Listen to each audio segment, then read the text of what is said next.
Assalamualaikum warahmatullahi wabarakatuh.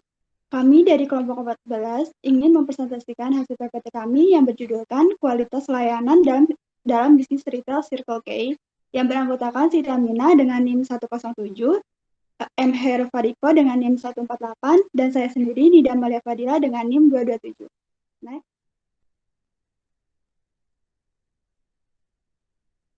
Di sini ada latar belakang. Jadi saat ini perusahaan retail mengalami perkembangan sangat pesat dengan semakin maraknya perusahaan retail modern di kota-kota besar. Adanya tren baru di dunia bisnis retail modern membuat para customer tak hanya ingin berbelanja ke tempat yang lengkap dengan harga murah, namun juga ingin ke tempat belanja yang menawarkan kenyamanan saat proses belanja. Jika perusahaan menerapkan kenyamanan dalam segi pelayanan, pelanggan pun pasti merasa terpuaskan dan memberi experience tersendiri buat pelanggan sehingga dapat menciptakan loyalitas dari customer. Adanya konsep layanan yang baik menjadikan peluang untuk perusahaan bersaing merebut customer. Next. Yang pertama adalah kualitas layanan. Di sini ada pengertian kualitas layanan. Kualitas layanan sendiri yaitu suatu service quality yang berkontribusi secara signifikan bagi orang yang menciptakan positioning, diferensi, serta strategi bersaing oleh para organisasi marketing, mulai dari perusahaan manufaktur sampai pemberi atau penyedia jasa. Namun, Kotler dalam Ciptono memberi definisi yang merupakan jasa dari setiap perbuatan yang bisa ditawar pihak satu ke pihak lainnya dengan dasar bersifat intangible atau tak berwujud fisik, serta tak memberi hasil kepemilikan akan sesuatu. Next. Mengukur kualitas pelayanan. Banyaknya cara yang bisa digunakan dalam peningkatan kualitas pelayanan seperti mengevaluasi atau melakukan perbaikan secara rutin dan berskala. Berikut adalah beberapa cara yang bisa digunakan dalam peningkatan kualitas pelayanan. Yang pertama itu mendapat umpan balik dari pembeli, kemudian mengevaluasi perusahaan, dan yang terakhir memperbaiki pelayanan dari perusahaan. Next. Pengaruh kualitas pelayanan kepada kepuasan pelanggan.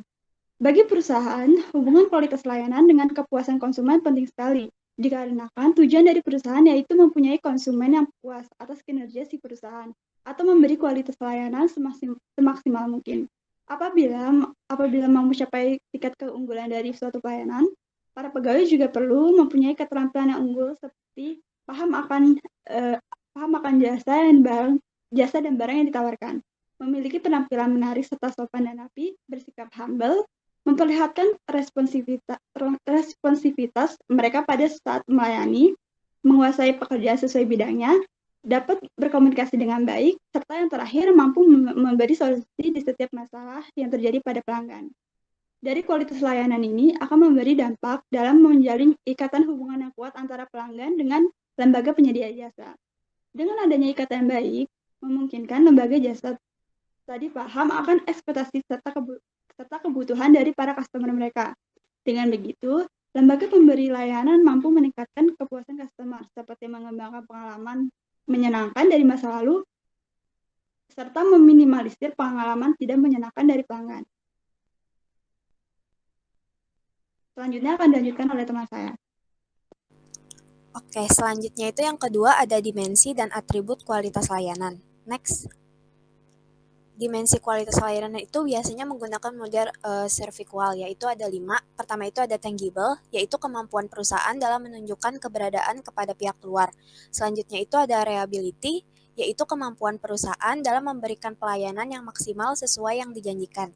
Yang ketiga itu ada responsive, yaitu kemampuan perusahaan dalam memberikan pelayanan yang cepat dan tanggap. Yang keempat ada assurance, yaitu kemampuan menumbuhkan rasa kepercayaan kepada pelanggan pada perusahaan. Dan terakhir itu ada empati, yaitu memberikan perhatian khusus dengan berupaya memahami keinginan spesifik dari konsumen. Next.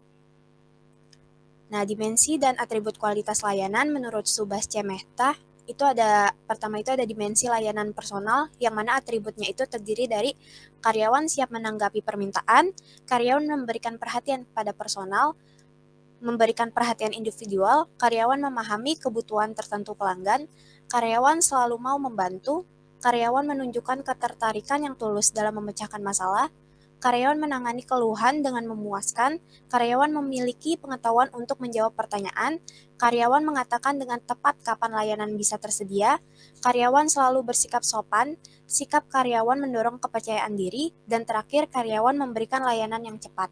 Next. Selanjutnya pada dimensi aspek fisik, ada fasilitas fisik terlihat jelas, hal-hal yang berhubungan dengan toko terlihat jelas, peralatan dan perlengkapan yang terlihat modern, tata letak mempermudah konsumen untuk menjelajahi toko. Pada barang dagang, ada barang-barang tersedia ketika dibutuhkan. Kedua, menawarkan barang dagang yang beragam. Selanjutnya itu ada kepercayaan diri, di mana ada merasa aman ketika bertransaksi, menuntut transaksi dan pencatatan penjualan yang bebas dari kesalahan. Dan terakhir itu ada atribut parkir, yang mana atributnya itu adalah tempat parkir yang luas. Next. Selanjutnya ada harapan dan persepsi pelanggan. Harapan adalah apa yang dipikirkan oleh konsumen yang harus disediakan oleh penyedia jasa. Pada hal ini, riset pemasaran menjadi salah satu yang dapat digunakan dalam memahami harapan pelanggan serta kualitas layanan yang diberikan oleh perusahaan retail dengan lebih baik. Metode yang dapat digunakan dalam memperoleh informasi ialah dengan melakukan survei menyeluruh atau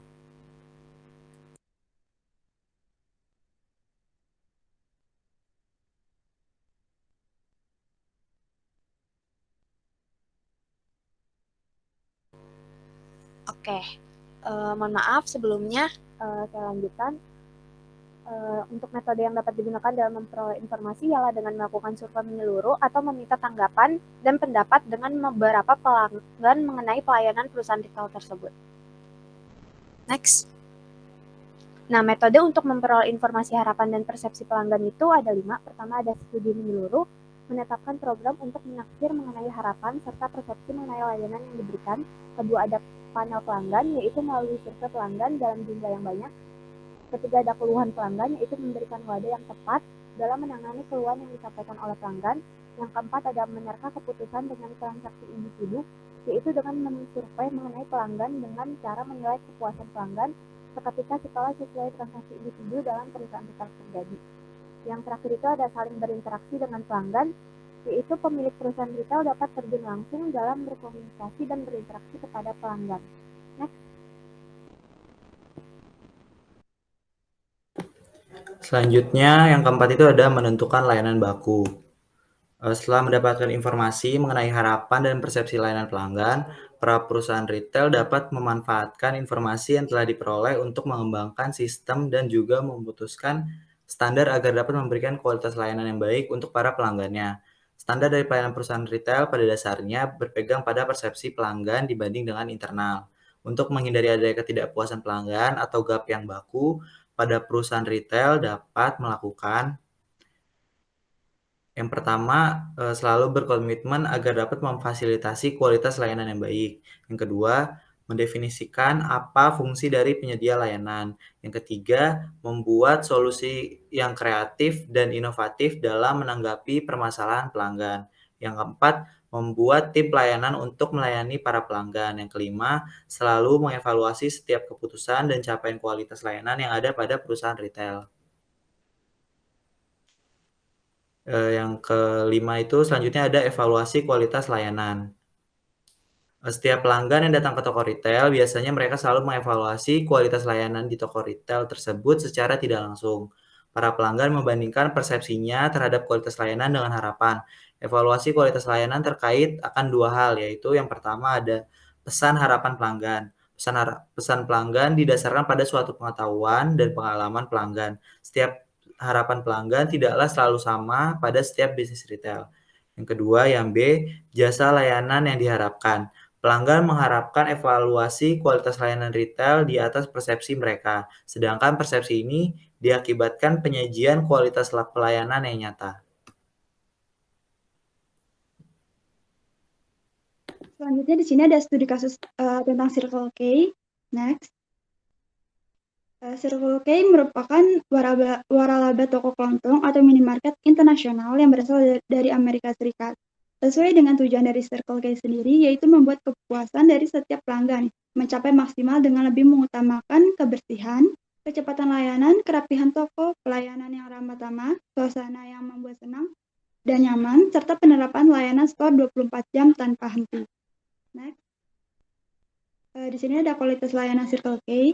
Pada pelayanan Circle K memiliki atribut seperti speed dengan memberikan kecepatan dalam pelayanan sehingga customer tidak terlalu lama dalam menunggu. Kemudian tidiness dengan memberikan kebersihan dan kerapihan di toko dan produk yang tertata dengan baik sehingga customer mudah dan senang dalam berbelanja.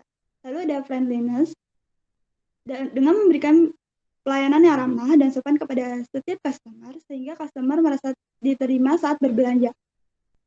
Serta yang terakhir ada fun customer, yaitu pelanggan yang akan merasa senang dan puas dalam berbelanja dengan memberikan shopping experience yang menyenangkan. Dalam etos kerja Circle K memiliki values yang sangat penting, yaitu hubungan kerja yang berlandaskan sikap saling mempercayai, menjunjung standar etika dan moral yang tinggi, menghargai hasil usaha dan pencapaian atas usaha, dan yang terakhir menciptakan lingkungan kerja yang nyaman bagi karyawan dan juga pelanggan. Next.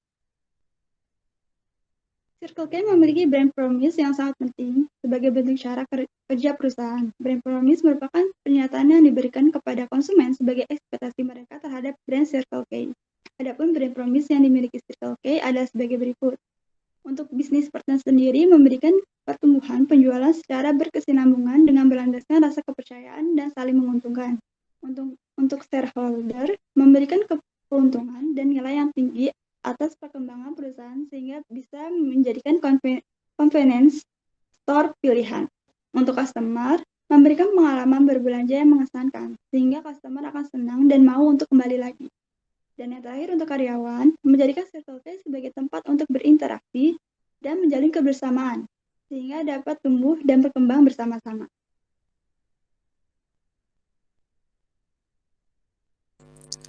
Selanjutnya ada dimensi dan atribut kualitas pada Circle K. Pada Circle K merupakan perusahaan retail yang mengusung konsep confident yang mana konsumen yang membutuhkan pembelian dengan cepat. Circle K biasanya didatangi pelanggan untuk memenuhi kebutuhan dalam bentuk makanan dan bukan makanannya secara langsung di tempat. Selain itu, pelayanan yang ramah, cepat juga menjadi fokus Circle K dalam memberikan kualitas terbaiknya pada pelanggan. Next. Selanjutnya itu ada aspek fisik pada Circle K, yaitu ada desain modern yang mana pewarnaan ruangan atraktif dan logo khas yaitu huruf K di dalam lingkaran dengan sentuhan warna merah dan putih.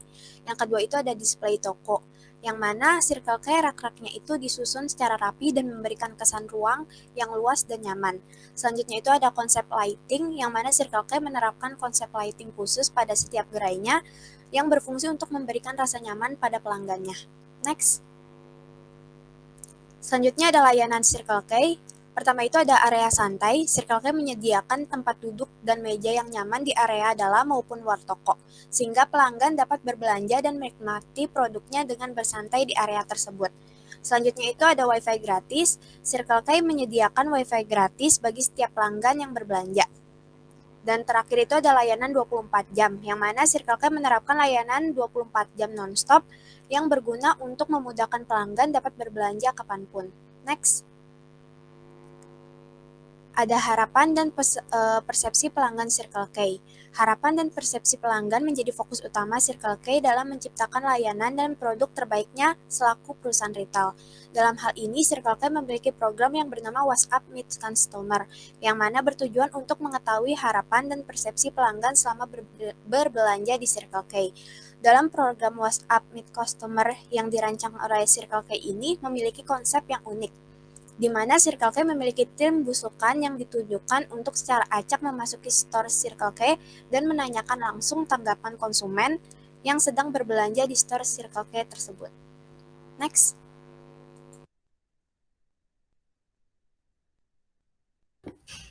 Selanjutnya itu ada evaluasi kualitas layanan pelanggan di Circle K. Circle K sangat memperhatikan kepuasan pelanggan yang datang ke toko mereka. Oleh karena itu, evaluasi selalu menjadi fokus utama ketika ada layanan atau fasilitas yang dimiliki tidak disukai para pelanggannya.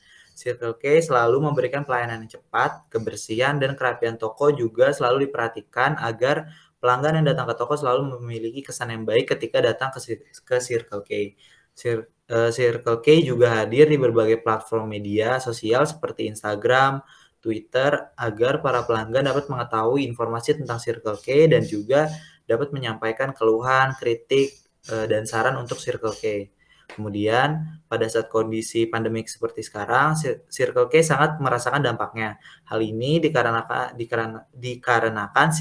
Circle K merupakan convenience store yang memiliki layanan dan fasilitas toko yang nyaman dengan menyediakan meja dan kursi untuk para pelanggannya yang berlokasi di tempat strategis dekat dengan sekolah, kampus, dan perkantoran. Dengan dilakukannya pembatasan kegiatan masyarakat di kala pandemi ini, seperti work from home dan pembelajaran jarak jauh, toko Circle K pun menjadi sepi akan pelanggan. Circle K melakukan evaluasi kualitas layanan mereka untuk tetap dapat melayani para pelanggannya di rumah, antara lain dengan cara yang pertama, mereka hadir di Tokopedia, seperti pada gambar yang paling sebelah kiri. Kemudian mereka juga hadir di GoFood. Kemudian Circle K juga punya Circle K Home Delivery, seperti yang ada pada gambar. Sekian presentasi dari kelompok kami. Kurang lebihnya mohon maaf. Wassalamualaikum warahmatullahi wabarakatuh.